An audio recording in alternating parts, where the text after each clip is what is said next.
Here to debate this is Fox News contributor and Washington Examiner contributor Lisa Boothe and Fox News contributor Richard Fowler. Good morning to both of you. Hi, Ainsley. Hi. All right, Lisa, I'll start with you. President Trump says, the media they're hyperventilating over all of this. He says, but the big issue is these leaks. What's your opinion?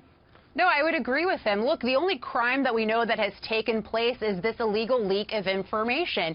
There's not been anything connecting President Trump to anything nefarious in relation to Russia. It was actually the New York Times back in October that reported about the FBI and the fact that they had been investigating potential ties and they were unable to find anything. It's also the New York Times who ran a story about the unsubstantiated dossier, but then wrote a story about somehow how this unverified report was going to hurt President Trump.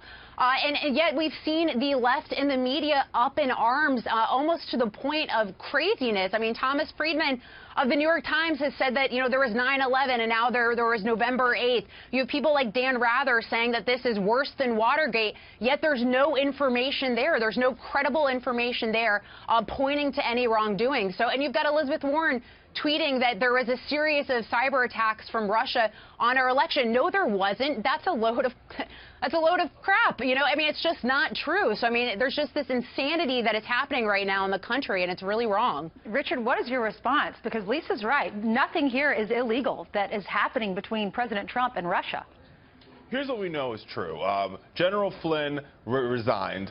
Trump accepted his resignation because there was something went wrong. We don't know what it is, and I think he misled the vice president. He didn't tell the truth to the vice president. Right, but he also engaged in conversations with Russia. But that's not illegal. Of course, but no, I'm not saying that's illegal or not illegal. And this is here's some advice for President Trump. Right, this leak, drip, drip is never a good thing. We learned it from the Hillary Clinton campaign. So I would advise for President Trump to release whatever transcript existed between Flynn and the Russians to the Intelligence Committee, classified, and let Congress say there's nothing here and move on. President Trump needs political capital to get his tax plan done, to get transportation reform done, to get his infrastructure bill done, and this is tapping away at that political capital. He's got to stop this drip, drip, drip. Instead of being focused on fake news, he should be focused on getting leakers to stop leaking in this administration. All right, well, the mainstream media is so focused on this.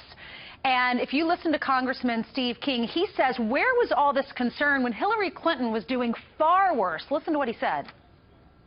Someone who either was embedded within the FBI or another component of the intelligence community that willfully leaked this to the New York Times and the Washington Post. And now we have a nation of leftists that are hyperventilating over what actually now are rumors, because we don't have the transcript of those telephone calls. We don't have a single phrase we know with confidence is accurately quoted that was transmitted. Lisa, what's your response?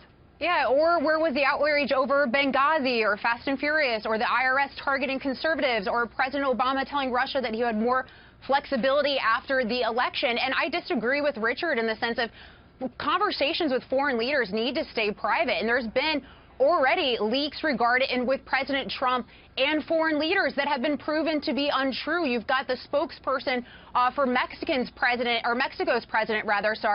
saying that there was no threat, even though it was reported that somehow President Trump made a threat against the president of Mexico. You also have Prime Minister Turnbull saying that President Trump never hung up on him, even though it was reported that, he hung up on him.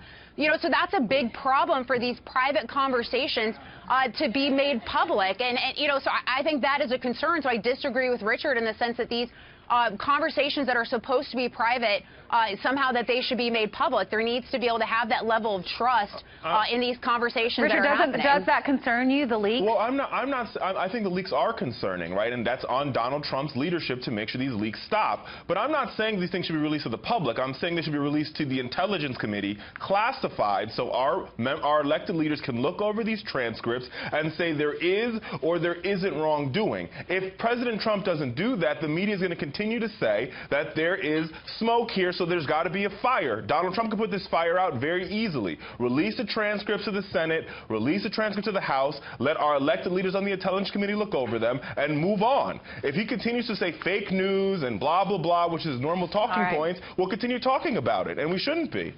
Lisa, Richard, thank you so much for joining us this morning. Thanks, Ainsley. Thank you. You're welcome.